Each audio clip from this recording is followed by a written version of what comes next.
Hi everyone. I wanted to welcome you to our first lecture of the semester. I wanted to go over some of the historical and foundational elements of the profession of school counseling. I'm not going to go through every single detail on this PowerPoint because a lot of it is in your book, but I do want to highlight some things that are going to be important for us as we move through the curriculum this semester. So the first thing that you need to know is that professional school counselors work within three domains. We focus on academic, career, and personal social issues for school-aged kids, and that's pre-K through 12. All of the work that we do is a professional relationship that is theory-driven, and I would also add data-driven, that helps to create both personal and academic and career change. We are actually quite a young profession.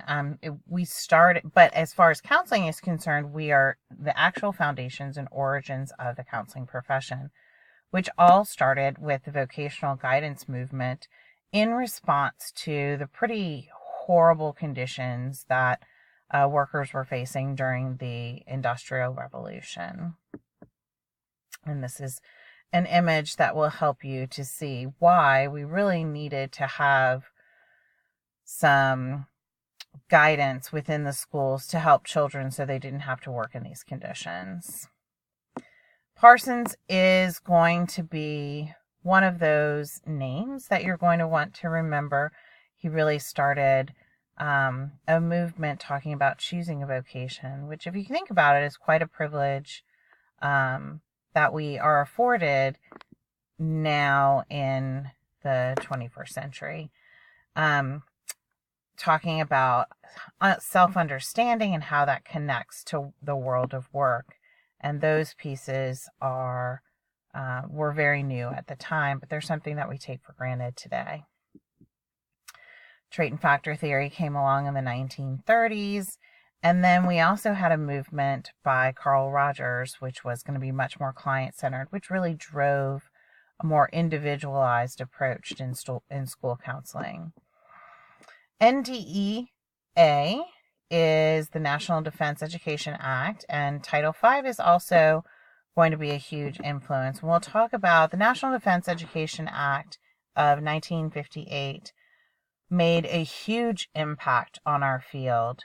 It talked about schools needing to improve their testing of aptitude, and you can see that throughout schools right now.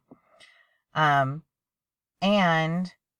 the people to do those aptitude tests were going to be counselors. Scholarships were needed. It also went ahead and helped provide loans for college, which we see quite a bit of today. It really incentivized people to work in math, science, and foreign language education. So foreign language education is not something that we see now as an important endeavor, but it is something that was a big part of this. Language was at the absolute core of it, and it supported the growth of guidance programs, and it supported the training of people to create those programs. Title V really specifically focused on school counseling and guidance in two different ways. It gave states funding to establish and maintain school counseling, testing, and other guidance-related services, and provided those training programs. And that infrastructure is really strong now, and you're benefiting from it as a student in a master's program.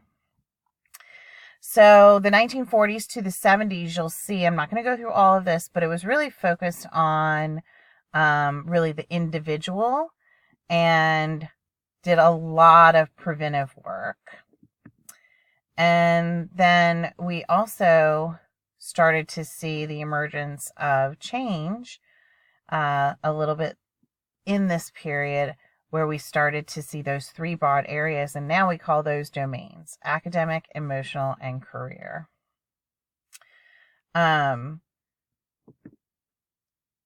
the 1980s, you started to see a new model forming, and it led to where we are now.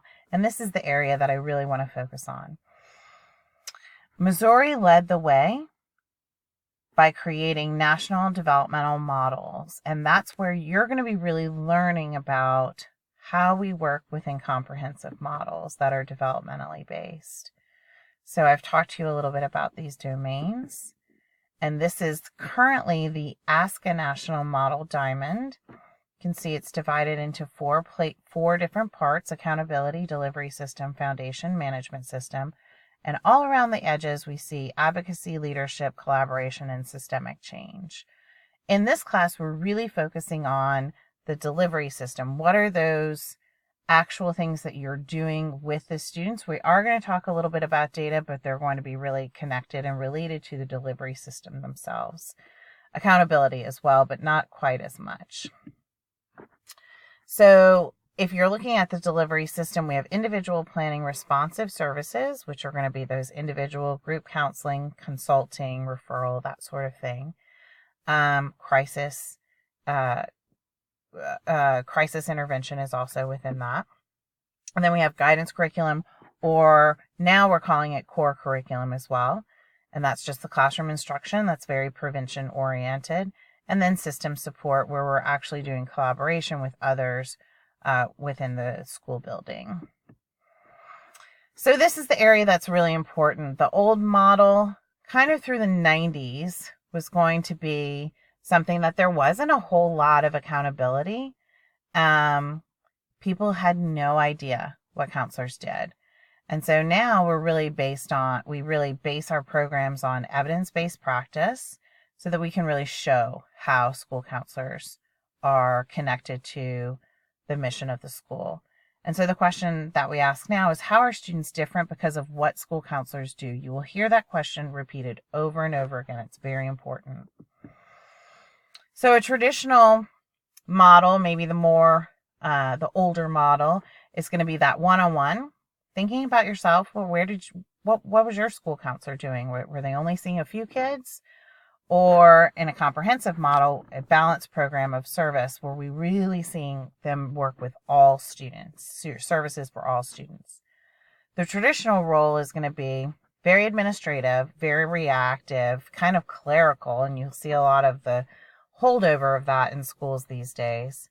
Not a whole lot of group work and a lot of focus on a few problem students. Whereas now we're trying to move to a more preventive, developmental, remedial program where we do the remediation, but we also do the prevention based on a developmental model.